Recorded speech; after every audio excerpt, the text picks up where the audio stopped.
ইউনুস তোমার নবী ছিল মাছে তার গিলে ফেলল ইউনুস তোমার নবী ছিল মাছে তার গিলে ফেলল মাছের পেটে রইলেন ইউনুস হজম কেন হইল না আল্লাহ মাছের পেটে রইলেন ইউনুস হজম কেন হইল না আল্লাহ তোমার লীলা খেলা কেউ বুঝে না আল্লাহ আল্লাহ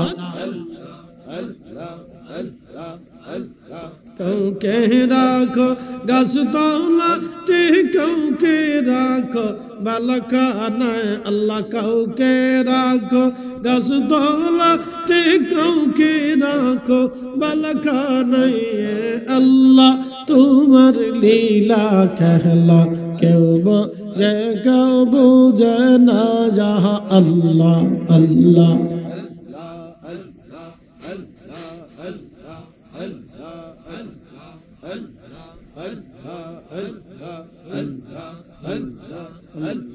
কাউকে রাখো গাছ তলাতে কাউকে রাখো বালখানায় আল্লাহ কাউকে রাখো গাছ তলাতে কাউকে রাখো বালখানায় আল্লাহ তোমার লীলা খেলা কেউ বুঝে না আল্লাহ আল্লাহ আল্লাহ আল্লাহ লা ইলাহা ইল্লাল্লাহু মুহাম্মাদুর রাসূলুল্লাহ সাল্লাল্লাহু আলাইহি ওয়াসাল্লাম। এই জন্য হাসর বড় কঠিন। এই কঠিন দিন থেকে যদি আপনি বাঁচতে চান, এখনই সময় আপনাকে দুনিয়াতে আল্লাহর দেওয়া সীমা রেখার বাহিরে যাওয়া যাবে না, আমার রসুলের দেওয়া নির্দিষ্ট সীমার বাহিরে যাওয়া যাবে না। যদি যান তো আপনি ধ্বংস হয়ে যাবেন। উপস্থিতি বলতে বলতে হাসর পর্যন্ত চলে গেলাম। এই জন্য ফাযকুরুনি আযকুরুকুম, যদি রবকে স্মরণ করেন রব আপনাকে ভুলে যাবে না। এরপরে আল্লাহ বলেন ওয়াশকুরুলি ওয়ালা তাকফুরুন, তোমরা আমার শুকর গুজার বান্দা হও, নাফরমানি করিও না।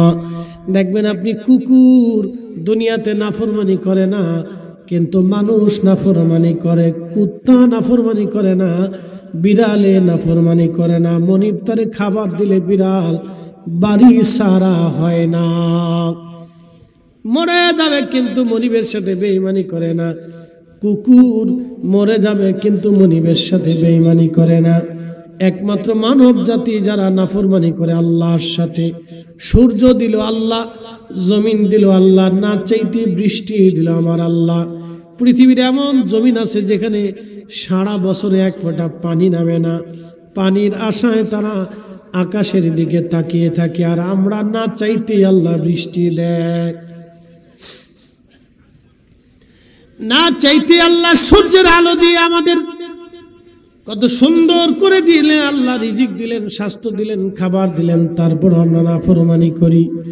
এই জন্য আল্লাহ বললেন ওয়াশকুরুলি ওয়ালা তাকফুরুন, আমরা শুকর গুজার করো, নাফরমানি করিও না।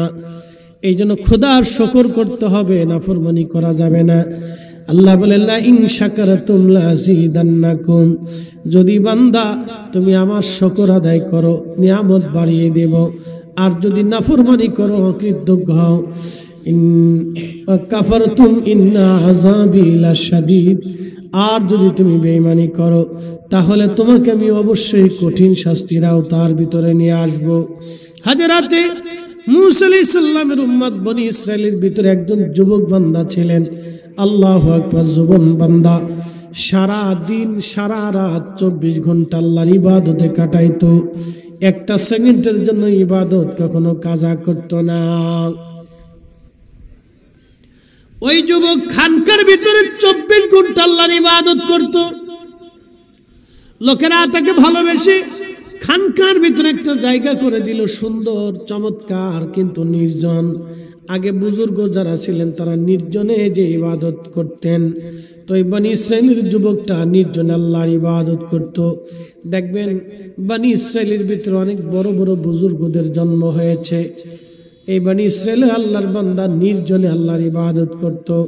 এলাকার বকেটা মানুষ চিন্তা করলো এই ছেলেটা বড় ইবাদত গুজার, তারে আমরা একটু পরীক্ষা নিরীক্ষা করে দেখি তারে ধোকায় ফেলা যায় কিনা। এলাকার লোকেরা একটা যুবতী পতিতা নারীকে তারা ভাড়া করলো, তোমাকে এত টাকা দিব, যদি ওই যুবকের সাথে তুমি জেনা করতে পারো তাহলে তোমাকে পুরস্কৃত করা হবে। লোকেরা এক পতিতা নারীরে ভাড়া করলো, যদি ওর সাথে তুমি জেনা করো তো তোমাকে টাকা পয়সা দেওয়া হবে। তো মহিলারা যারা পতিতা তারা তো টাকার জন্য দেহ বিক্রি করে, তাদের তো বেহা শরম লজ্জা কিছু নেই, তারা টাকার জন্য যা খুশি তাই করতে পারে। এই পতিতা নারী টাকার জন্য রাজি হয়ে গেল, ওই যুবকের সাথে সে জেনা করবে, কিন্তু দিনক্ষণ খুঁজে পাচ্ছে না কবে যাবে। হঠাৎ আকাশে মেঘ, গুড়ি গুড়ি বৃষ্টি নামতেছিল। মহিলা সুযোগ পেয়ে এই দিন রাত্রিবেলা সেই নির্জন খানকায় যে ঘরের দরজায় টুকা লাগাইলো, কারণ ওই যুবক জানতো আমার তো কোনো শত্রু নাই, আমি তো কারো ক্ষতি করি নাই। দরজা খুলবে কে? বলে আমি এক বিপদগ্রস্ত নারী, রাতের আধারে পথরে আপনার খানকার সামনে চলে আসছি। বৃষ্টি, আকাশে মেঘ চমকাচ্ছে, যদি আপনি আমার দরজা খুলে না দেন আমি বিপদগ্রস্ত হয়ে যাব। সরল মনে যুবক দরজা খুলে দিল। দরজা খুলে দেওয়ার পরে মহিলাকে ভিতরে নিল, ভিতরে নিয়ে এসে একটা রুম করে দিল, পর্দা করে দিল, আপনি এখানে থাকেন। কিন্তু মহিলার মনে তো মারাত্মক চিন্তা, খুব খারাপ চিন্তা মহিলার মনে। এই যুবক চিন্তায় পড়ে গেল, হায় হায়। যুবকটা মোমবাতি জ্বালিয়ে প্রদীপ জ্বালিয়ে নামাজে দাঁড়িয়ে গেল।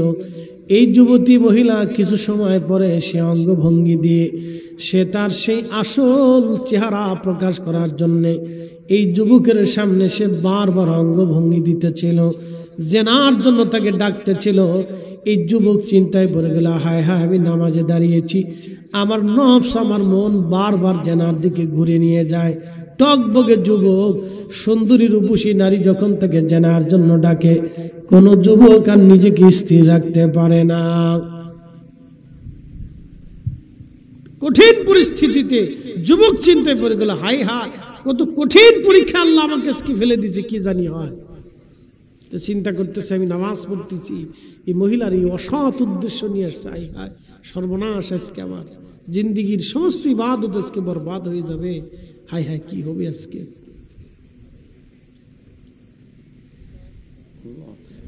এই যুবক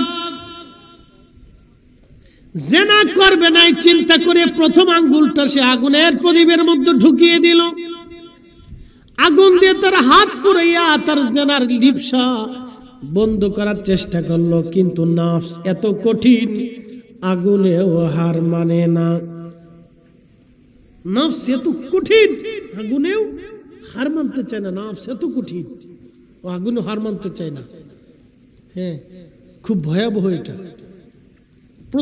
প্রথম আঙ্গুল আগুনে একবারে পুরায় শেষ করে ফেলল, তারপরও সে নফস দমে না। আবার নফস তাকে জেনার দিকে নিয়ে চলে যেতে চায়, নফসে আম্মারা। আবার আর একটা আঙ্গুল আগুনের ভিতরে দিয়ে দিল, এই আঙ্গুলটাও পুড়তে লাগলো, কিন্তু নফস তাকে মানে না, জেনার দিকে বারবার নফস তাকে নিয়ে যাচ্ছে। আবার আর একটা আঙ্গুল ঢুকিয়ে দিল, আগুনে পুড়তে লাগলো। এইভাবে একটা না দুইটা না 10টা আঙ্গুল আগুনের ভিতরে দিয়ে পুড়িয়ে ফেললো ওই জেনা থেকে বাঁচার জন্য। ঠিক সেই সময় আমার রব আমার আল্লাহ এই যুবকটাকে বাঁচানোর জন্য মহিলা সাথে সাথে মৃত্যুর কোলে ঢলে পড়ে গেল। মহিলা মৃত্যু হওয়ার পরে পড়ল আর এক মহা বিপদে। ওই যে বকেটের লোকগুলি মহিলারা ভাড়া করছিল, ওরা আইসে ঘরের ভিতরে ঢুকে বলতেছে তুমি মেয়েটাকে মেরে ফেলছো। তারা দৌড়ায় যে রাজার সৈন্য পুলিশ যারা ছিল ধরে নিয়ে আসছে, দেখেন এই যুবক তার খানকার ভিতরে এক যুবতীকে রাত্রিবেলা ধর্ষণ করে হত্যা করছে। কারণ তো নতুন বিপদ না, তখন তো সিসি ক্যামেরা ডিএনএ মিএনএ এগুলি কিছু ছিল না। কি বিপদ পড়ে গেল যুবক। তার সৈন্যরা ধরে নিয়ে গেল, রাজ দরবারে বিচার বসছে, রাজা নিজে বিচার করতেছে। রাজা ডাক দিয়ে বলল, যুবক তুমি কি জেনা করেছ? যুবক বলতেছে, রাজা কখনোই না, আমি জেনা করতে পারি না। সে আমার ঘরে গিয়েছিল আশ্রয় নেওয়ার জন্য, আমি জেনা করি নাই। এই যুবতীর সাথে আমি জেনা করি নাই। রাজা বলতেছে, যুবক রে, তোমার ঘরের মধ্যে মৃত্যু সংঘটিত হয়েছে, তুমি যদি না মারো তাহলে কিভাবে মরবে বলো? নিশ্চয় কোনো না কোনো মাধ্যমে সে মারা গেছে, তোমার কারণে মারা গেছে। তুমি যে তারে মারো নাই, কোনো প্রমাণ কি তোমার কাছে আসেনি বলো? যুবক বলতেছে, না, কোনো প্রমাণ আমার কাছে নাই। রাজা ডাক দিয়ে বলল, যুবক আমি জানি তুমি আবেদ, তুমি জাহিদ, তুমি বুজুর্গ, তুমি পরহেজগার, কিন্তু প্রমাণ তো দলিল আদালত প্রমাণ চায়, তুমি প্রমাণ দিতে পারো নাই। যেহেতু প্রমাণ দিতে পারো নাই যুবক, আমি তোমাকে মৃত্যুদণ্ড দিলাম। শুনে যান, ওলিদের কাহিনী শুনে যান। যুবক আমি তোমাকে মৃত্যুদণ্ড দিলাম। তো যুবক ডাক দিয়ে বলতেছে, বাচ্চা রে, তুমি তো আমার মৃত্যুদণ্ড দিলে, আমি মেনে নিলাম। আল্লাহর ফয়সালা অনুযায়ী তুমি মৃত্যুদণ্ড দিয়েছ, আমি মানলাম। কিন্তু রাজারে আমার একটু সময় দিবা, আমি ওই মালিকের সাথে 2 রাকাত নামাজ পড়ে কথা বলতে চাই। একবার জোরে বলবেন কি মারহাবা? আল্লাহু আকবার। তেলের গাড়ি তেলে চলে। ঘুমাইছেনি আপনাদের? যারা ঘুমের তারা চলে গেছে, চিন্তা করছে আজকে তাবারক নেই, যাই গিয়ে। কোন সময় দিবেন? ফজরের সময়। এই জন্যই লোক জায়গা, যদি 11টা 1টার সময় দিতেন তাহলে লোক বসে থাকতো। সিস্টেম চেঞ্জ করতে হবে, ছাড়া উপায় নাই। ওই তাই তুমি ঘটনা কি সন্ধ্যার সময় আসে, আবার সকালে আইব। এই মাঝখানের গ্যাপে চিন্তা করে যে একটু ঘুমাই, পরে সকালবেলা এসে টুফলাটা দাম, ইনশাআল্লাহ। সিস্টেম চেঞ্জ করতে হবে। হ্যাঁ, মাঝখানে একটা গ্যাপে ছাড়তেই হবে, এছাড়া আর উপায় নাই। একবারে সন্ধ্যা থেকে এই মাঝখান পর্যন্ত আর কোনো খাবার দাবার দেওয়া যাবে না, সব স্টপ। 12টার পরে তাবারক হবে। এই সময় একটা তাবারকের জন্য দেখবেন সারা মাঠ কানায় কানায় লোকে, আল্লাহর বান্দারা ভরে বসে আছে তাবারকের জন্য। না, তাবারক একটা বরকতের খাবারের আশায় থাকে মানুষ। কি কথা ঠিক আছে না? এই খাবার তো মানুষ বাড়িতে খায়, কিন্তু তাবারকটা একটা বরকতের খাবার বিধে অনেকে তাবারকটা নেয়। এই তাবারকে অনেকে মানুষের রোগের শেফাও আছে। মারহাবা বলবেন না? এই জন্য মানুষ নেয়, যে খালি খাবার জন্য সে তা কিন্তু না, এটা বরকত আছে, এই জন্য মানুষ নেয়। মানুষের রোগ শেফা হয়, বিভিন্ন রোগের উপকার হয়। কত জটিল জটিল কঠিন কঠিন রোগও আল্লাহ তাবারক রসুলে শেফা দিয়ে দেয়। এই জন্য মানুষ এটা নেয়। তো এই জন্য মাঝখানে একটু সিস্টেম চেঞ্জ করতে হবে। আমি কয়েক বছর এসে দেখতেছি ঘটনা কি রে, কি ঘটনাটা, খালি লোক উঠে উঠে চলে যায়। তো পরে আজকে গবেষণা করে পেলাম ঘটনা এটাই হবে। আগামী বছর মাঝখানে একটু রাখতে হবে, 12:30 থেকে 1টার ভিতরে টুপলা ছাড়তে হবে একবারে। কেউ জিয়াদি ভাই ছাড়তে হবে, না ছাড়লে হবে না, সিস্টেম চেঞ্জ। আর এসা পর্যন্ত কোনো খাবারের সিস্টেম থাকবে না। মুরিদানরা খাইয়ে ঠেয়ে চলে যায়, হুজুরি বাড়ি খাইছি যেতে, এবার যাই গিয়া আসসালামু আলাইকুম হুজুর, আসি গে।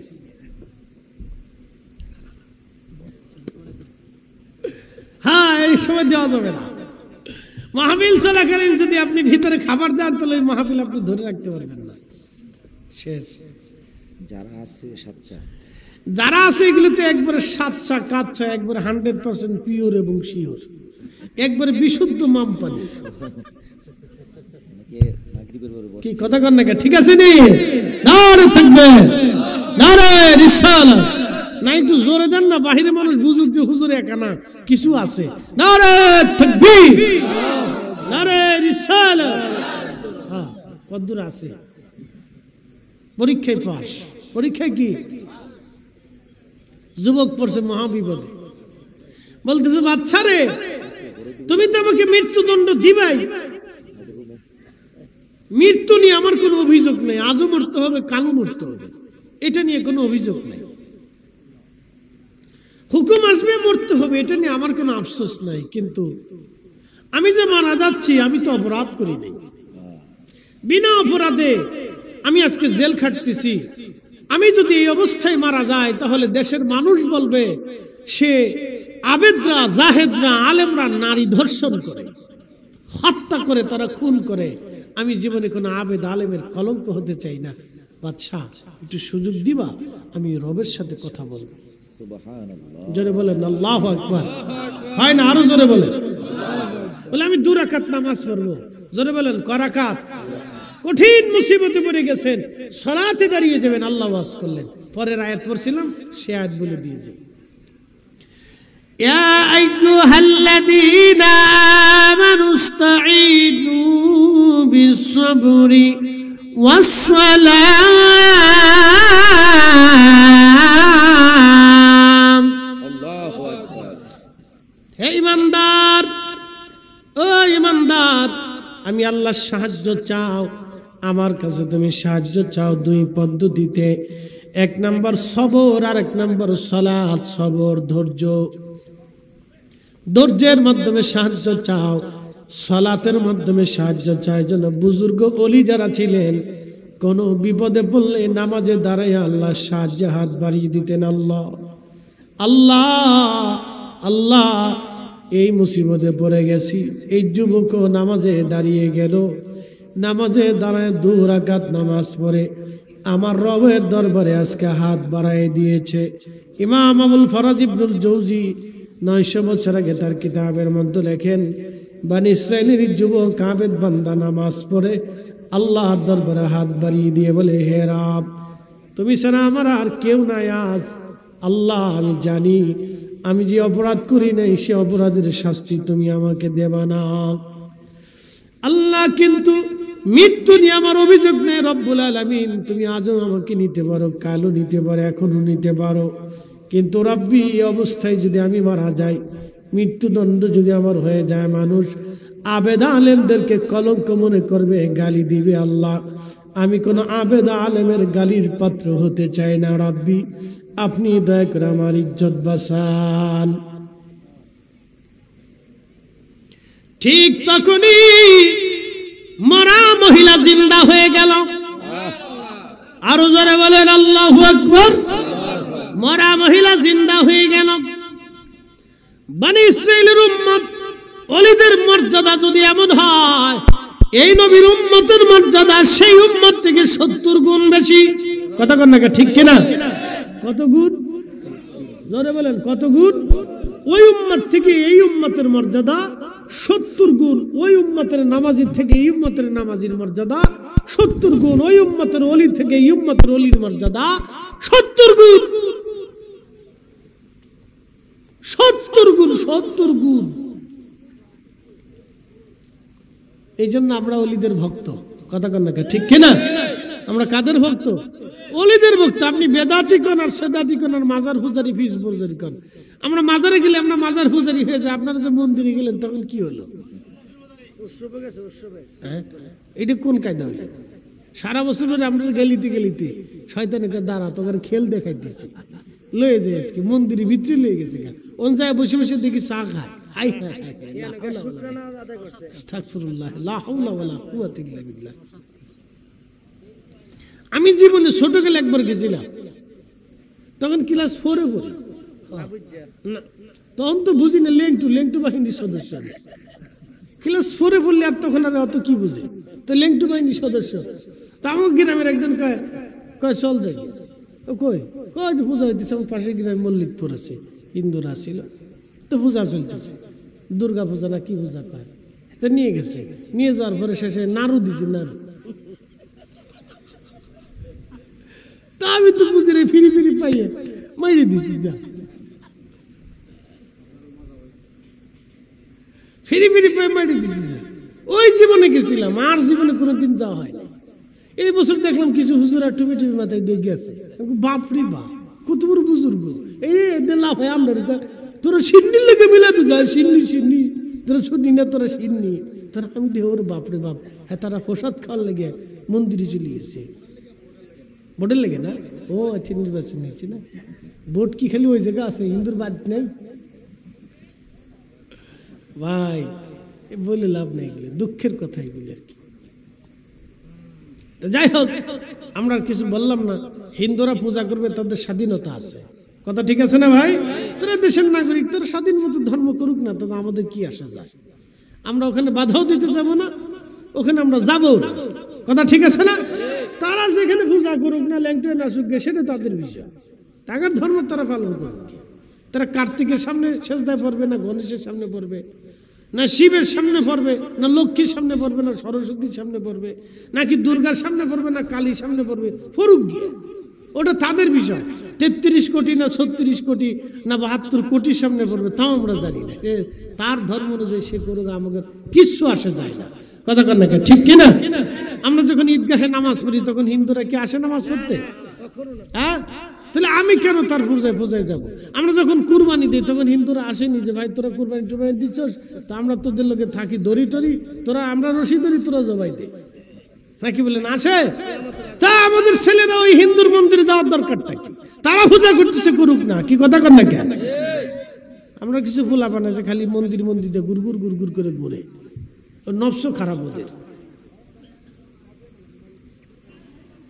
শুনে যাবেন বন্ধু আমার খুব মনোযোগের সাথে, আল্লাহর যুবক বান্দা দোয়া করতে দেরি হয়েছে, আসমানে কবুল হতে দেরি হয় না, মরা জিন্দা হয়ে বসে গেল। একসাথে গেল আল্লাহু আকবার। মরা যখন জিন্দা হয়ে গেল, আমার রব বলেন ইন্নাল্লাহা মা'আস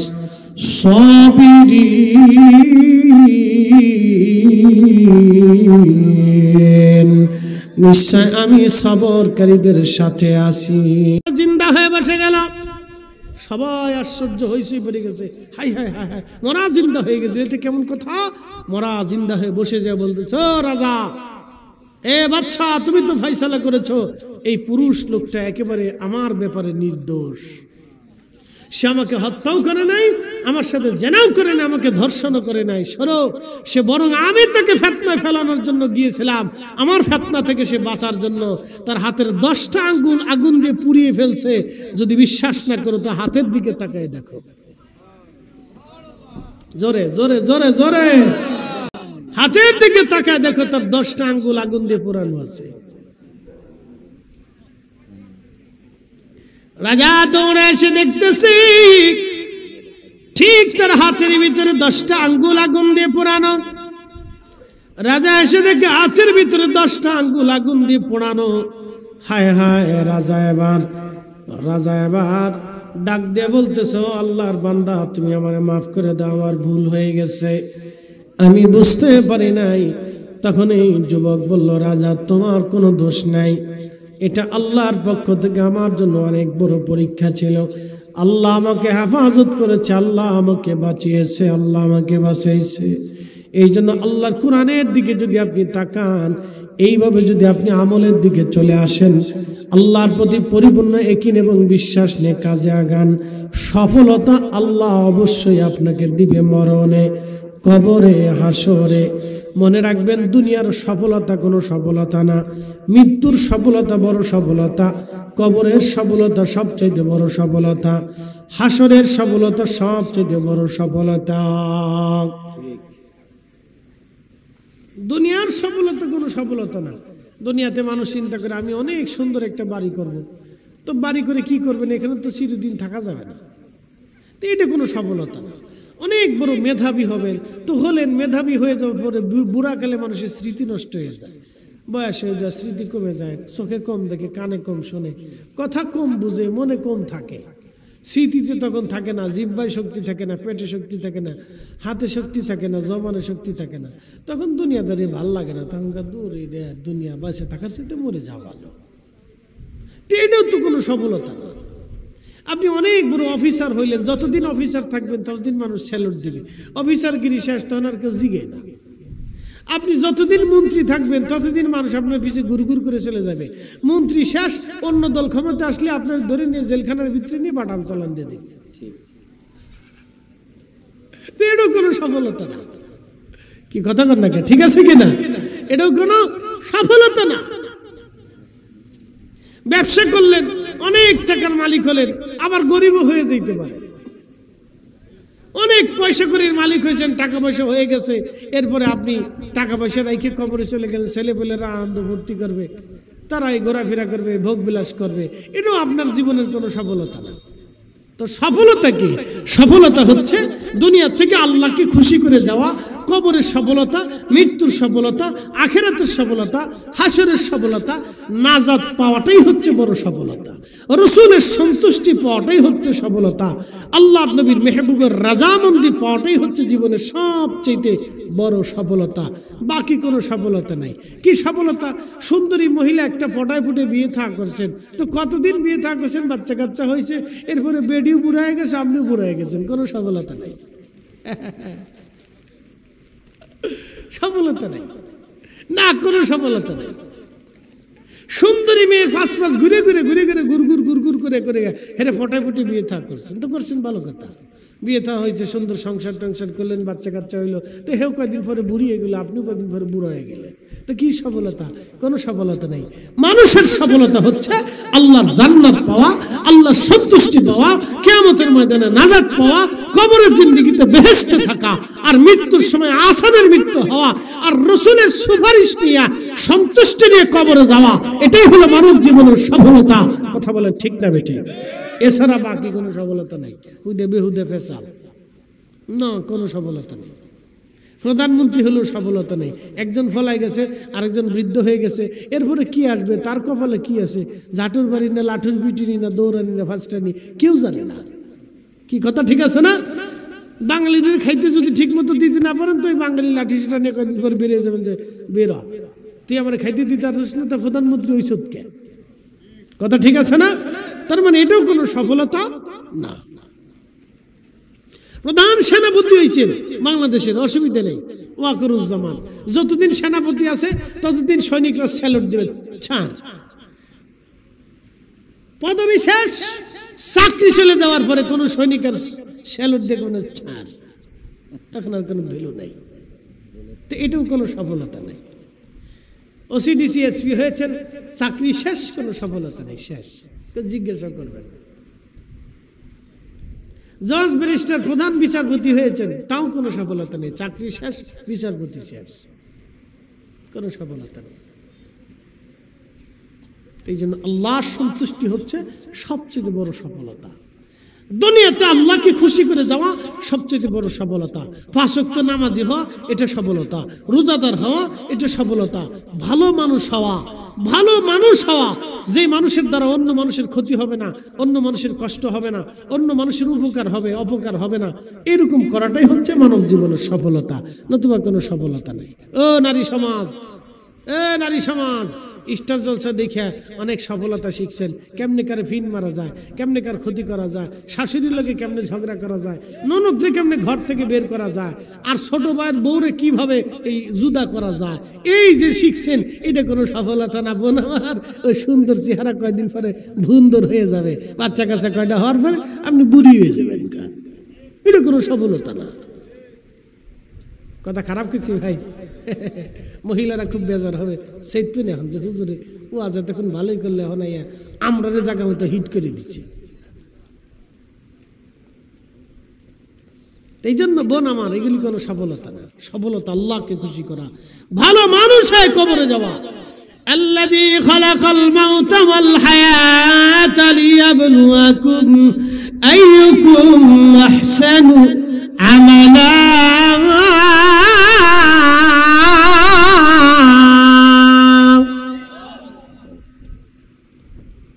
হায়াত মৃত্যু আমি রব্বুল আলামিন তোমাদেরকে সৃষ্টি করলাম, মৃত্যু সৃষ্টি করলাম, হায়াত সৃষ্টি করলাম, পরীক্ষা করব তোমাকে, কে ভালো আমল করো।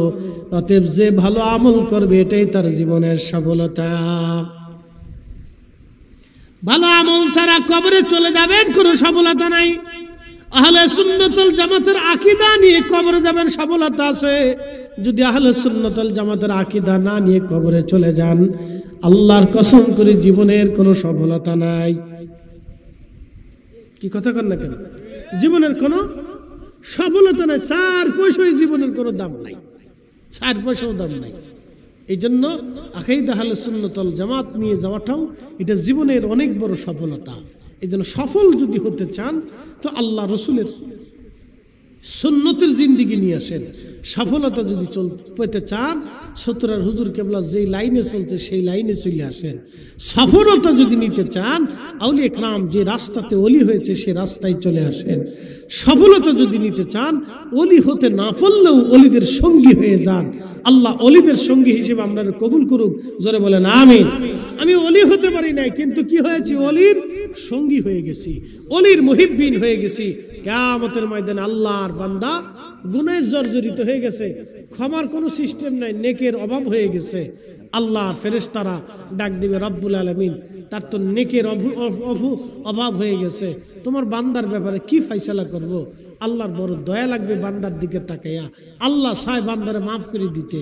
তো সেই সময় আল্লাহর ডাক দিবে বান্দা ফেরেশতারা রে, দেখো দুনিয়াতে আমার কোনো বুজুর্গ, আমার কোনো অলির সাথে তার কোনো বন্ধুত্ব ছিল কিনা, আত্মীয়তা ছিল কিনা। ফেরেশতারা এসে ডাক দিবে, ও আল্লাহর বান্দা, দুনিয়াতে আল্লাহর কোনো অলির সাথে তোমার বন্ধুত্ব আত্মীয়তা ছিল কিনা? বলবে না, তা ছিল না। ফেরেশতারা আবার যা বলবে, রাব্বি দুনিয়াতে তোমার এই বান্দার সাথে কোনো অলির বন্ধুত্ব আত্মীয়তা ছিল না।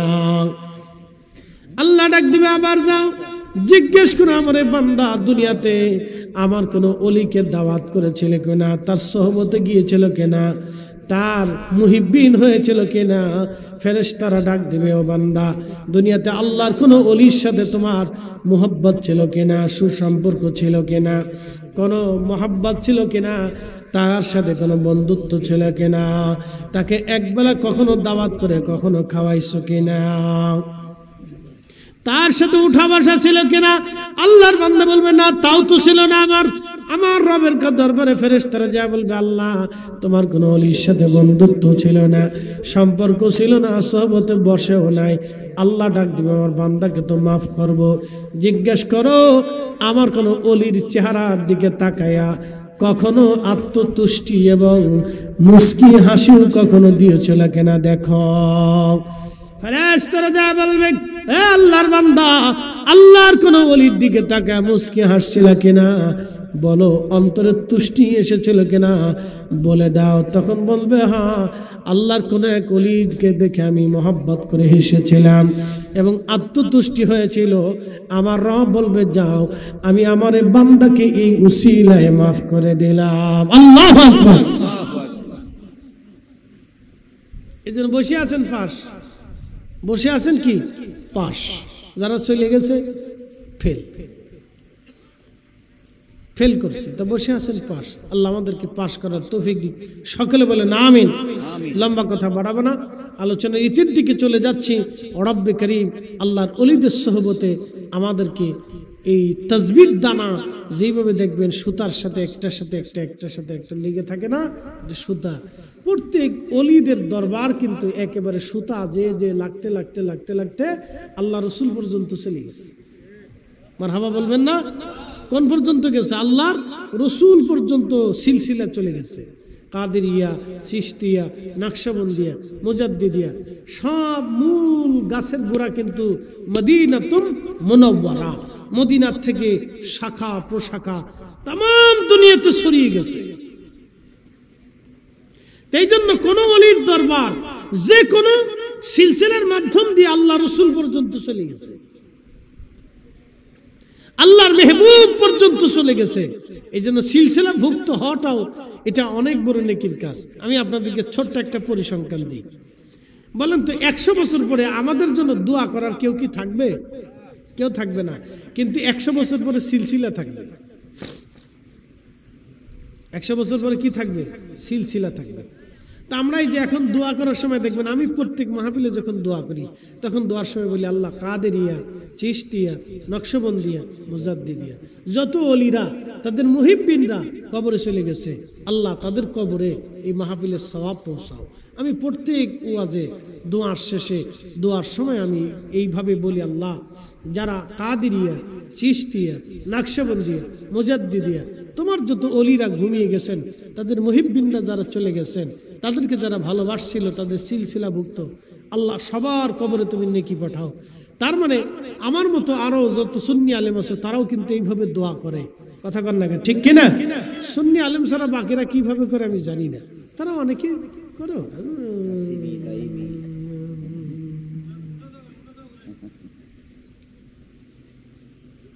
টাকা বেশি দিলে তারা বেহেশত ফাটা, টেহা না দিলে জান্নাত টান্নাত নাই। না দিলে জান্নাতে যা। টাকা বেশি দিলে 14 পুরুষ বেহেশত পারে, সুদখোররাও জান্নাতে দিয়ে দেয়। কি কথা খারাপ কিছু ভাই? ঘুষখোর, সুদখোর, হারামখোর একবারে হে সব বেহেশত ফাটাই দেয়, 14 পুরুষ জান্নাতে দিয়ে দেয়। টাকা দিছে জান্নাত পেয়ে গেছে, বিরাট বড় তকবীর দেয়। আর তারা দানবীর, বিশিষ্ট সমাজ সেবক, দানবীর, দানশীল কত কিছু বানায়। আর হেরাও চিন্তা করে সারা জীবন আকাম কুকাম করে 2 নম্বরে টাকা বসে বসেছি কত দিয়ে শিখে যায় হুজুরা বেহেশত টেস্ত বেঁচে কিনা।